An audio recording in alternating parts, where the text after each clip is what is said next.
हरे कृष्णा, आप सभी का स्वागत है आज की हमारी इस वीडियो में। आज की इस वीडियो में हम बात करने वाले हैं बहुत ही इंपॉर्टेंट टॉपिक के ऊपर। ये टॉपिक है सही अंडरस्टैंडिंग क्या है सरेंडर्ड होने की। अक्सर हम बात करते हैं ना कि भाई भगवान के प्रति हमें सरेंडर होना चाहिए। तो सरेंडर क्या है? घर छोड़ दे, सब कुछ छोड़ के भगवान पे डिपेंड हो जाए, या सब कुछ करते हुए भगवान पे डिपेंड हो? क्या करना है? क्या सही अंडरस्टैंडिंग है सरेंडर की? बिकॉज जब तक ये समझ नहीं आता हम आगे नहीं बढ़ पाते, कन्फ्यूजन बनी रहती है। तो आज हम जिस मुद्दे को, जिस टॉपिक को समझने का प्रयास करेंगे वो यही है कि सही अंडरस्टैंडिंग क्या है सरेंडर्ड होने की। तो चलिए शुरू करते हैं। अक्सर हम लोगों ने सुना होगा कि जब भी हम स्पिरिचुअलिटी की बात करते हैं, आध्यात्मिक की बात करते हैं, भगवान की भक्ति की बात करते हैं, तो अक्सर लोग बोलते हैं कि यार सब कुछ छोड़ना पड़ता है, यार सब कुछ त्यागना पड़ता है, पूर्ण रूप से भगवान को सौंपना पड़ता है, वरना नहीं हो पाएगा। अक्सर हमारे बड़े जब भी हमको, अगर हमें देखते हैं किसी छोटे को वो माला कर रहा है, भगवत गीता पढ़ा, तो लोग ये बोलते हैं कि सब कुछ छोड़ने का इरादा है क्या? बिकॉज भगवत गीता तो तभी पढ़ता है जब संसार छोड़ना होता है। भगवान कहते हैं सब कुछ छोड़ के मेरी तरफ आओ, सरेंडर हो जाओ, पूर्ण सरेंडर हो, तो अब तेरे को सब कुछ छोड़ना पड़ेगा। तो ये एक इमेज बन गई है दिमाग में कि भाई अगर भगवान के ऊपर सरेंडर्ड होना है तो सब कुछ छोड़ना पड़ेगा। और भगवत गीता के 18 चैप्टर के वर्स 66 में भी भगवान ये बोलते हैं कि सर्व धर्म परित्यज्य मामेकम शरणम भजा। तो भगवत गीता खुद को कंक्लूड भी करती है आखिरी में सरेंडर्ड होने से, सरेंडर होने से। तो ये अक्सर लोगों के दिमाग में गलत फहमी हो जाती है कि भाई सरेंडर मतलब कि सपोज कीजिए आप किसी वॉर में गए हैं और सामने वाले दुश्मन ने आपको हरा दिया है, तो आपका जो जनरल है वो कहता है हम पूरी तरीके से सरेंडर होते हैं दूसरे दुश्मन से, और अब आप हम पे रूल कीजिए, आप हमें जीत गए। तो क्या यहाँ भी भगवान बोल रहे हैं सरेंडर होने का मतलब यही है कि हम पूरी तरीके से भगवान को हार मान लें, अब झुक गए, अब डरे, अब सब कुछ खत्म, अब भगवान ही है, अब ये ही रूल करेंगे हम पे, हम कुछ नहीं कर सकते, सब कुछ छोड़ दो, अब दुश्मन जीत गया? क्या ये वाला सरेंडर तो नहीं है? क्योंकि अक्सर लोग ये भी बात करते हैं, तो मैंने सोचा क्यों ना यही एग्जाम्पल रखा जाए। बट भगवत गीता में सरेंडर जो बताया गया है वो ऐसा नहीं है, वो एकदम अपोजिट है, एकदम अलग है। यहाँ पर सरेंडर का मतलब बताया जाता है कि वॉलेंट्रली, स्वयं इच्छा से आप अपना हार्ट भगवान को सौंपते हो, खुशी खुशी, और भगवान की इच्छा को अपनी इच्छा समझ के जीवन निर्वाह करने का प्रयास करते हो। तो भगवत गीता में ये डेफिनेशन दी है सरेंडर की। तो जैसी ये बात हमें पता चलती है तो बड़ा अच्छा लगता है ना, यार भगवान की इच्छा अब मेरी इच्छा हो गई है, मैं कितना अच्छा हो गया हूँ ना, मतलब कितना सुंदर लग रहा है, सुन के भी बहुत अच्छा लग रहा है।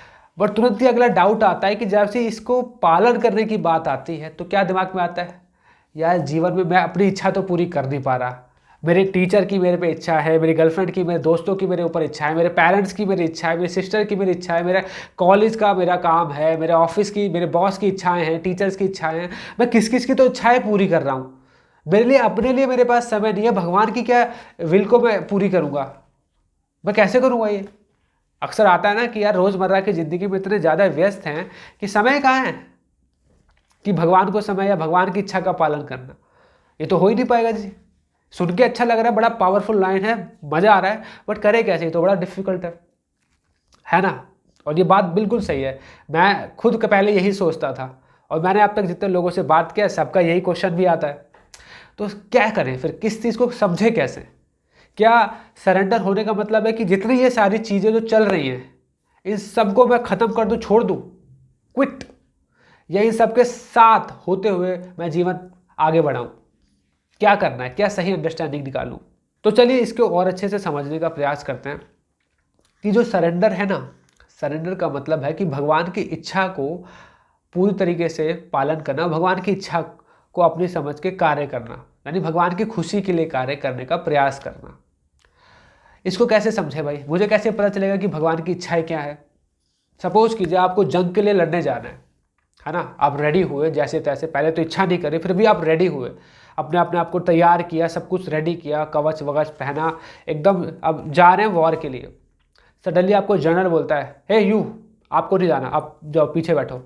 तो आपको तो सर मैंने तो इतनी तैयारी की हुई है, अब मैं कैसे, आप बोल रहे हैं मैं नहीं जाऊँ, मैंने पूरा रेडी हूँ, मैं जा सकता हूँ, प्लीज़ मुझे मौका दीजिए। वो कहते नहीं नहीं, आपको नहीं जाना, आप बाहर जाइए। तो आप अपसेट हो जाते हो, कहते हो यार इतने सालों से प्रैक्टिस की, अब मैं काम नहीं कर सकता अपना, या कोई भी जॉब हो सकती है, कुछ भी हो सकता है, तो आपको मना कर दिया जाता है। आप अपसेट हो जाते हो। बट आप देखते हो कि यही समझने वाली बात है कि सी मैंने अपना बेस्ट दिया, मैंने तैयारी की, मैंने अपना बेस्ट दिया, कोई डाउट नहीं है और अभी भी दूंगा, बट शायद इसके बाद भी मेरे को मना करवा दिया गया। मे भी हो सकता है ये कृष्णा की इच्छा हो, अभी वो नहीं चाहते कि मैं आगे बढ़ूँ या जंग में जाऊँ, वो मुझे यहाँ पे कुछ काम करवाना चाह रहे हो। सो इस तरीके से आप देखते हो कि शायद इस तरीके से भगवान की इच्छा है, अब मुझे शायद यही पालन कर देना चाहिए। ऑफकोर्स आपको अपना बेस्ट देना चाहिए, इसमें कोई डाउट नहीं है, बट रिजल्ट के लिए भगवान पर निर्भर रहना चाहिए। तो ये कृष्णा की इच्छा है कि जैसा वो चाहेंगे उसी तरीके से होगा। तो आप इसको खुशी खुशी एक्सेप्ट कर लेते हो बजाय डिप्रेशन में जाने के। तो इस तरीके से आप देख सकते हो, ये एग्जाम्पल दे रहा हूँ मैं कि किस तरीके से आप कृष्णा की इच्छाओं को आप देख सकते हो। पर आपको एक बात बताऊँ, हमेशा एक चीज़ का ध्यान रखना, हम क्या करते हैं ये शायद इतना इम्पोर्टेंट नहीं रखता, बट हम किस कॉन्शियसनेस से कर रहे हैं, हम किस चेतना में रहकर वो कार्य कर रहे हैं, ये मैटर करता है। आप कुछ कार्य कर रहे हो पर उसका आपकी कॉन्शियसनेस में यही है कि मुझे इस कार्य के माध्यम से भी कृष्णा को प्लीज़ करना है, या आप कृष्णा के प्लीजिंग के लिए कृष्णा को खुश, कृष्णा की इच्छा के बारे में सोचते हुए कार्य कर रहे हो, बट कुछ कर रहे हो, आपके दिमाग में कृष्णा नहीं आ रहे, आपको अपना मतलब दिख रहा है, तो बेशक बाद में आप बोलो कि कृष्णा की खुशी के लिए कर रहा था, हो सकता है दोनों में कॉन्ट्रडिक्ट कर जाए। तो आप क्या करते हो वो इतना मैटर नहीं करता, बट किस कॉन्शियसनेस में रहकर कर रहे हो ये बहुत मैटर करता है। आप अपनी कॉन्शियसनेस को तभी एलिवेट कर पाओगे, तभी अपनी कॉन्शियसनेस को भी शुद्ध कर पाओगे जब अपनी स्पिरिचुअलिटी को, अपने अध्यात्म प्रोसेस को, प्रैक्टिसेस को अच्छे से करोगे। सी जब हम सरेंडर बोलते हैं ना, सरेंडर का मतलब ही है कि मैं अपने हाथों से अपनी विल को कृष्णा को सौंप रहा हूँ और बोल रहा हूँ प्रभु जैसा आपको ठीक लगे, जहाँ आपको फिट करना है मुझे वहाँ पे आप करिए। ऑफकोर्स ये डाउट आ सकता है कि यार भगवान को सरेंडर कर दिया अब क्या होगा, मतलब भगवान कहीं मुझे ये ऐसा ना कर दे वैसा ना कर दे, डाउट आ सकता है। पर आपको इस डाउट को क्लियर करता हूँ मैं कि हमेशा याद रखना, जब भी आप भगवान को सरेंडर करते हो जो रिजल्ट आता है ना उसका कभी बेकार नहीं आता, कभी नेगेटिव नहीं आता। आप देखोगे लाइफ में हमेशा चैलेंजेस रहते हैं, चाहे आप भगवान को सरेंडर करो या मत करो, आप नास्तिक बन जाइए, पर आप देखना दुख, प्रॉब्लम्स, हडल, सिचुएशन मुश्किल होगी, बहुत अप एंड डाउन्स आएंगे, टफ सिचुएशन आएंगे जीवन में, पर जो भगवान को सरेंडर करते हैं तो ऐसे टफ सिचुएशन में भी भगवान उनको, कृष्णा उनको अपॉर्चुनिटी, एक मौके के रूप में अपनी कृपा देते हैं, अपना हाथ देते हैं, और जो डिवोटी होते हैं वो इसको देख पाते हैं बिकॉज वो अपनी कॉन्शियसनेस को रेज करते हैं, बढ़ाते हैं, जिस वजह से वो भगवान की कृपा को देख पाते हैं कि किस तरीके से भगवान अवसर, एक मौके के रूप में मेरी हेल्प करने आए हैं और अपना प्यार मुझे इस तरीके से दिखा रहे हैं। पर जो अच्छे से स्पिरिचुअलिटी प्रैक्टिस करता है, जिसकी कॉन्शियसनेस हायर होती है, वो समझ पाता है। पर अपने कॉन्शियसनेस को, अपने अपने इस चीज़ को और बेहतर कैसे करें कॉन्शियसनेस को, तो सिंपल है, इसको आप भगवत गीता पढ़िए, साधु संग करिए, अपने स्पिरिचुअल मास्टर से इस बारे में डिस्कस कीजिए। सो आपको क्या मिलेगा, आपको भी पता चलेगा कि कृष्णा किस तरीके से हमारी मदद करते हैं, आप देख पाओगे। तो जैसे कि मैंने बताया कि कृष्णा आपको हमेशा हेल्प करेंगे और आप एक्सपीरियंस भी कर पाओगे कि किस तरीके से वो अपना प्यार आपको दिखा रहे हैं, बट आपको अपनी कॉन्शियसनेस को रेज करना पड़ेगा, थोड़ा उठाना पड़ेगा। तो सरेंडर की बात जब भी कहीं भी होती है तो यहाँ पे मतलब गिव अप नहीं होता कि सब कुछ छोड़ दो। कई बार होता है क्या, सब कुछ छोड़ने के चक्कर में इंसान एक्चुअली वो छोड़ना चाहता है जिससे वो खुद फ्रस्ट्रेटेड है, अरे अच्छा है ना भगवान पे सरेंडर कर दिया, सब छोड़ दिया, हट। बट ऐसा नहीं होता। सरेंडर का मतलब होता है गोइंग अप, मतलब अपने कार्य कर रहे हो, पर यहाँ पे आप कृष्णा को प्लीज़ करने के लिए, कृष्णा की खुशी के लिए कार्य कर रहे हो। ये कृष्णा अगर मुझसे चाहते हैं तो मैं काम करूँगा, मैं सबको नहीं छोड़ूंगा, मैं समाज में रहकर अपना बेस्ट दूंगा कृष्णा की खुशी के लिए। आप अपनी कॉन्शियसनेस को कृष्णा से कनेक्ट करके करते हो, कृष्णा की खुशी के लिए करते हो। So by going up actually ये grow up in a relationship with Krishna. आप जब आगे बढ़ते हो तो ग्रो भी करते हो, आप अपना रिलेशनशिप भगवान के साथ स्ट्रॉन्ग भी करते हो। तो कभी ये मत सोचना कि सरेंडर मतलब है कि आप मुझे सब कुछ छोड़ के भागना है, भाग के कहाँ जाएंगे, यही रहना है ना। बल्कि यहाँ पे है कि आप अपने कार्य को, अपनी कॉन्शियसनेस को भगवान की खुशी के लिए कर रहे हो। तो सेम चीज़ आप देख सकते हैं, अर्जुन ने भगवान को सही रूप से सरेंडर किया ना, पर क्या वो सब कुछ छोड़ के भागा? पहले भी योद्धा था, अब भी योद्धा है, पहले भी राजपाट संभाल रहे थे, युद्ध कर रहे थे, अभी भी कर रहे हैं। पर पहले अपने नाम बढ़ाने के लिए था, अब कृष्णा की खुशी के लिए था।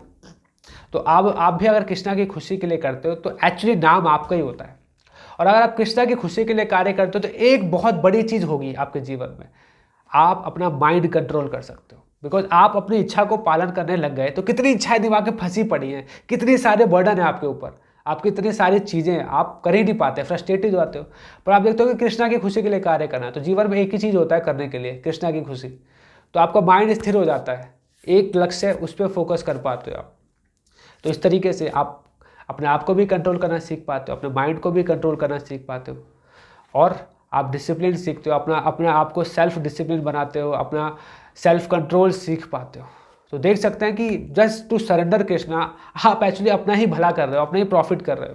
बिकॉज जिस चीज़ को आप करना चाह रहे हो सालों से, वो जो कि है सेल्फ कंट्रोल, वो कृष्णा के प्रति सरेंडर होने से ही आ जाता है। आई होप आपको ये वीडियो आज की अच्छी लगी होगी। आपके कोई भी क्वेश्चन हो, डाउट हो, बिकॉज ऑफकोर्स होंगे, हर लाइफ में हम सबके अपने अपने दिक्कतें हैं, प्रॉब्लम्स हैं। तो इन सिचुएशंस को किस तरीके से देखा जाए, किस तरह से कृष्णा को सरेंडर किया जाए, ये पूछना बनता है। तो आप मुझे मैसेज कर सकते हैं, कॉल कर सकते हैं कि किस तरीके से हम अपनी सिचुएशन को एनालाइज करके भगवान को सरेंडर कर सकते हैं। आप मुझे मैसेज कर सकते हैं, कॉल कर सकते हैं। वीडियो कैसी लगी कमेंट सेक्शन में बता सकते हैं, और अगर चाहें तो दूसरों को भी साथ ये मैसेज शेयर करें ताकि उनको भी पता चले कि what is the real meaning of surrender. Thank you so much. Hare Krishna.